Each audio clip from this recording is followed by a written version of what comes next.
নমস্কার বন্ধুরা, কেডিটি kitchen and ব্লগে তোমাদেরকে অনেক অনেক স্বাগত এবং অনেক অনেক ভালোবাসা জানিয়ে আমি আমার আজকের ভিডিওটা শুরু করতে চলেছি।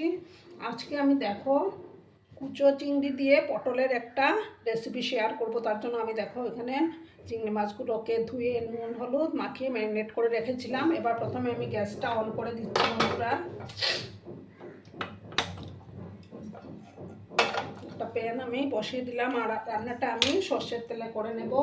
আর দেখো আমি পটলগুলোকে এইভাবে একটু তেস্তা তেস্তা করে কেটে নিয়েছি। আর একটা আলু, তো সবসময় তো বাজারে বড় চিংড়ি পাওয়াও যায় না, তো আমি আজকে কুচো চিংড়ি পটলের রেসিপি শেয়ার করব। তেলটা দিয়ে দিলাম, তেলটাকে প্রথমে ভালো করে আমি গরম করে নেব বন্ধুরা।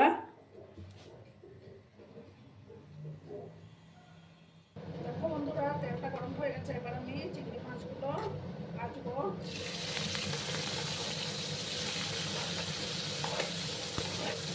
সমস্ত চিংড়ি মাছগুলো আমি দিয়ে দিলাম।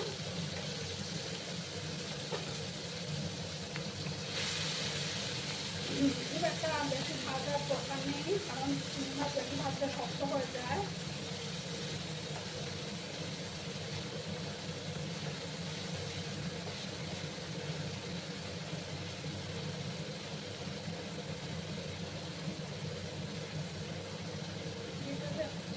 বন্ধুরা, ভিডিও দেখা শুরুতেই কিন্তু একটা লাইক দিতে তোমরা ভুলো না। লাইক অবশ্যই একটা করে দিও।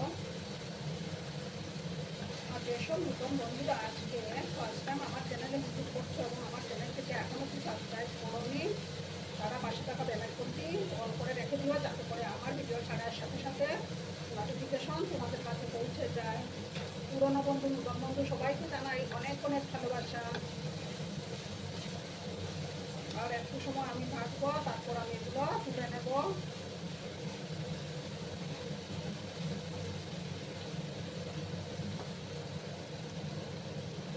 আর বন্ধুরা, তোমরা কিন্তু ভিডিওটা একদম স্কিপ করো না, সম্পূর্ণ দেখার অনুরোধ রইল। দেখো বন্ধুরা, আমি চিংড়ি মাছগুলো তুলে নিয়েছি, তার চেয়ে বেশি ভাজার দরকার নেই। এবার আমি দেখো পটল আর আলুগুলো একটু ভাজবো। পটলগুলো আর আলুগুলো আমি এবার তুলে দিলাম। এবার আমি সামান্য একটু হলুদের গুঁড়ো আর লবণ আমি দিয়ে দেবো। করে আবার আমি লবণটা ইউজ করবো বন্ধুরা। ভালো করে আমি মিশিয়ে নিলাম। এবার আমি এটাকে একটু ঢাকা চাপা দিয়ে, গ্যাসের আঁচটা কম করে ঢাকা চাপা দিয়ে রাখবো।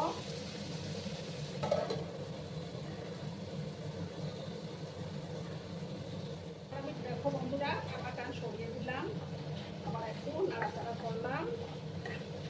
আর একটু সময় লাগবে এটা ভাজা হতে।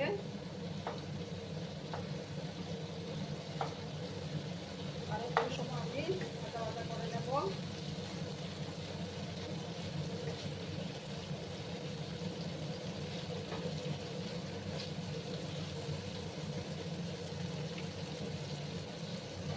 আবার আমি একটু সময়ের জন্য ঢাকা চাপা দিলাম বন্ধুরা, 2-3 মিনিটের মতো। আর একটু ভাজা ভাজা করে নেব। দেখো বন্ধুরা, এবার আমি ঢাকাটা সরিয়ে দিলাম, তার চেয়ে বেশি আমি আর ভাজবো না। এবার আমি এগুলো তুলে নেবো একটা ডিশের মধ্যে। দেখো সমস্ত পটলগুলো আমি তুলে নিলাম।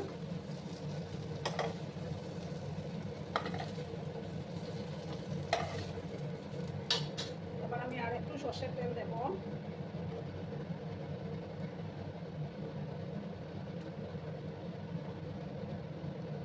দেখো এবার আমি একটা তেজপাতা দিলাম, একটা শুকনো লঙ্কা দিলাম।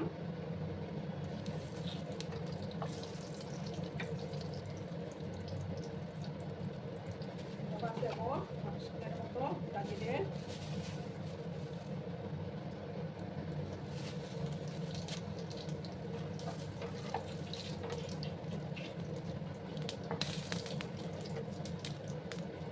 লঙ্কা ভাজা হয়ে গেল। এবার আমি দেখো 1 ইঞ্চি পরিমাণে আদা, তারপর 3-4টা কাঁচা লঙ্কা, তারপর রসুন 10-15টা মতো যেটা আমি রেডি করে রেখেছিলাম দিয়ে দিলাম।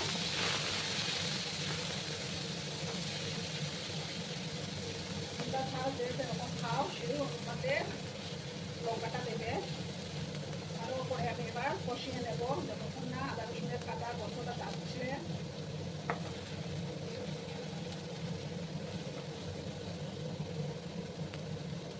আর এখানে দেখো আমি দুটো পেঁয়াজ বেটে রেখেছিলাম, সেই পেঁয়াজ বাটাটাও একসাথে দিয়ে দিলাম, একসাথে ভালো করে কষিয়ে নেব।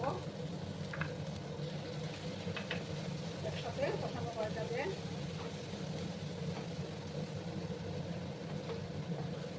একটু সময় দিয়ে কিন্তু কষিয়ে যেতে হবে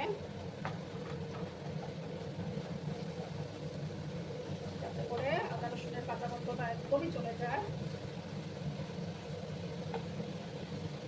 একটু সময় নিয়ে আমি কষিয়ে নিচ্ছি বন্ধুরা। দেখো বন্ধুরা, এবার আমি একে একে মশলাগুলো দেব। 1 চামচ জিরে গুঁড়ো দিলাম, আর হাফ স্পুনের মতো ধনের গুঁড়ো দেব আমি।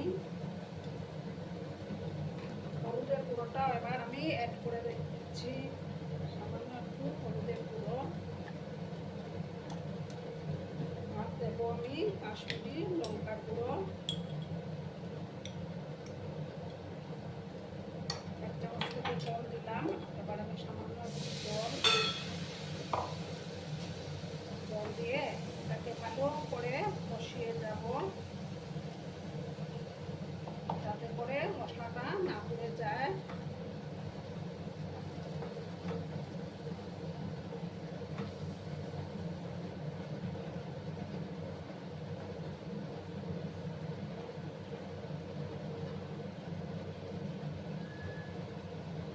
গ্যাসের আঁচটা কিন্তু আমার কমানো আছে। ভালো করে মশলাটাকে কষিয়ে নেব। দেখো 1 মিনিটের মতো আমি এটাকে একটু ঢাকা চাপা দিলাম। বন্ধুরা, এবার আমি ঢাকাটা সরিয়ে দিলাম। এবার আমি পটল আর আলুগুলো দিয়ে একসাথে ভালো করে কষিয়ে নেব। ভালো করে আমি মিক্স করলাম। যত বেশি কষানো হবে ততই রান্নার টেস্টটা বেড়ে যাবে বন্ধুরা।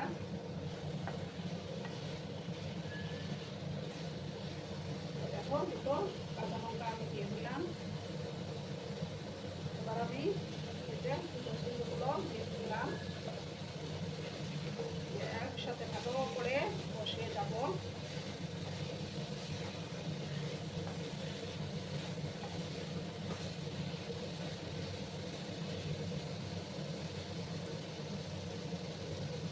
সময় নিয়ে গ্যাসের আঁচটাকে কম করে কিন্তু কষিয়ে যেতে হবে বন্ধুরা।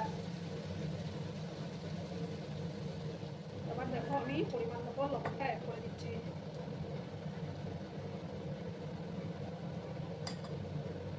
ভালো করে আবার আমি মিক্স করে নেব।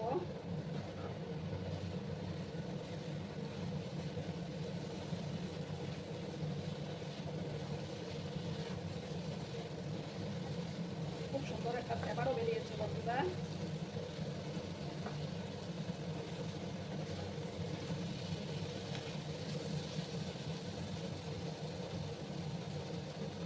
চিংড়ি দিয়েও খেতে কিন্তু খারাপ হয় না।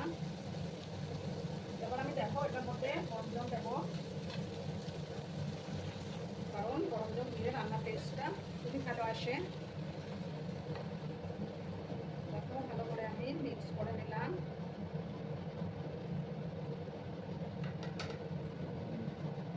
জল আমি দিলাম,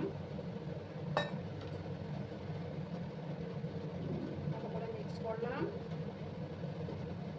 দেখো বন্ধুরা, কালারটা কত সুন্দর হয়েছে।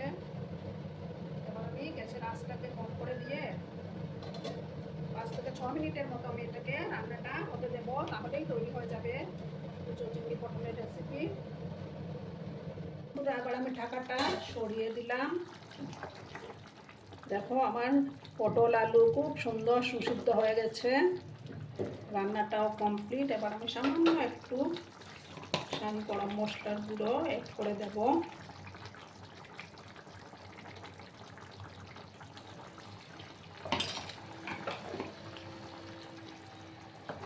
করে আবার আমি মিক্স করলাম।